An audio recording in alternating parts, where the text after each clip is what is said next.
Hey, what's good, fam? It's Raven your GS, and at last, along the most famous face of Milestone Media makes a shocking comeback. But most importantly, I get to review Static Season 1, Volume 1. Let's go.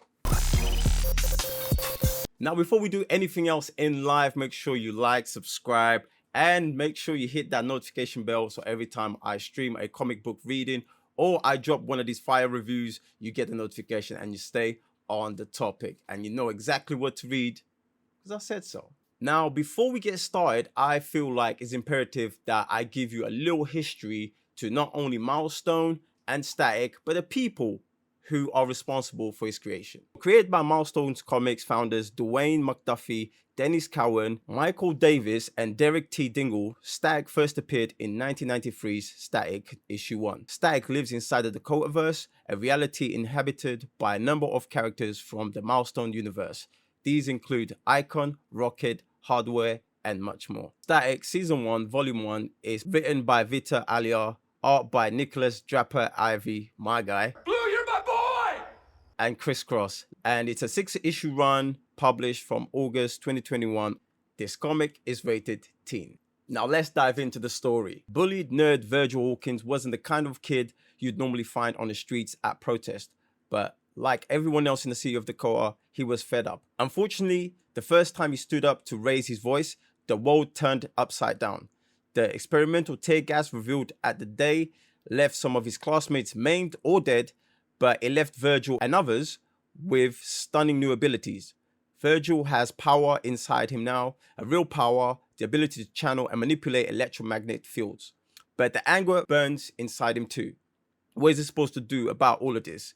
And first and foremost, what is he supposed to do about his bullies now they've also have superpowers? As always, I'm going to start with the art, not the story or the characters, because you know how it goes over here. Me, art, hand in hand, you know how that goes. So the first thing I have to mention about this artwork is that it reminds me of Street Fighter Volume 1, the 2003 edition. You know, the whole black ink, splatter effects, and the watercolors for the background as well, which I feel like it was done really well. Like it kind of balances out what they're trying to show in this universe. But it's also clear to me that there is an influence of Roy Lichtenstein in some of the panels. So it's a lot of a mixture of different art worlds coming together. I can feel a bit of anime in there as well. I'm pretty sure that's Nicholas Drape's doing his influence in anime and stuff like that. So when it comes to the art, I really enjoy it because these are worlds that put together. These are different worlds put together that I'm also a fan of. So it's a win for me. Now the hairstyle detail is on point, and it's so sick that it's actually inspired me to do my own hairstyles. Check this out.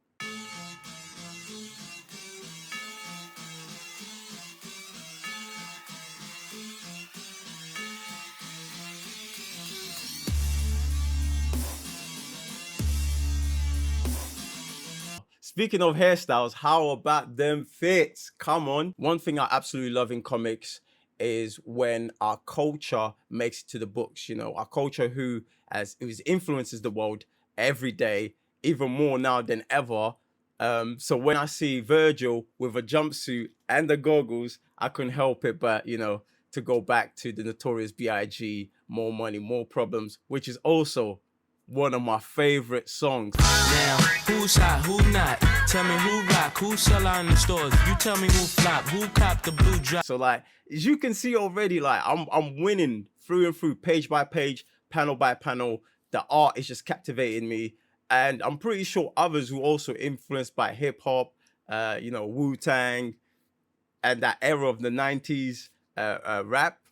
Like we're in for a good treat if you haven't read this book yet. Representation is very important, people. Let's tap into the story. I love how the writer Vita Ali ties real world events with Dakota event. Black Lives Matter with the Big Bang, which is part of the Black Lives Matter event, which I might say is the biggest social event that's happened in the Dakotaverse. Her approach to tell this story while tackling cultural issues without missing the beat is quite compelling and it really hits home. Like, it really hits home because there's stuff that we do in real life, and then we get sucked into the comics, and here we are tackling these things and breaking it down without feeling forced. She does not miss a beat, and it's a real conversation starter. So mad respect for Vita Alia for bringing this kind of stuff onto the comic books, which is nothing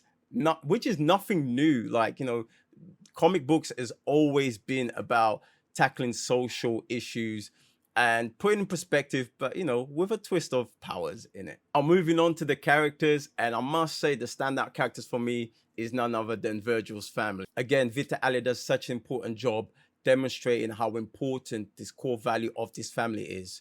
Virgil's dad's lifelong lessons, which plays a part in his superhero journey, his mother's strength being tested every day as a Black woman, and I gotta give a massive shout out to his sister, man. I absolutely love Virgil's sister.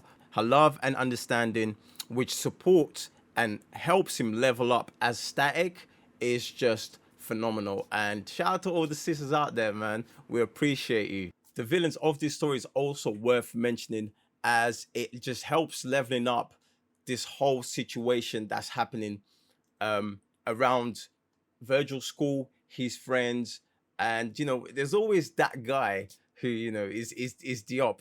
He's in the same situation as you, but is Diop. We've seen it many times. The infiltration of Black Panthers. Malcolm X being assassinated. So Vita Alia using the real life events in this comic book, again, like, it's such an important thing, and just adds up more to the story. So massive shout out to Vita Alia for that. And that's that for Static Season 1 Volume 1 review.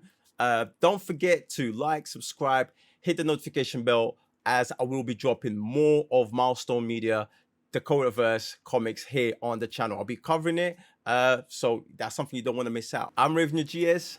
Ciao for now.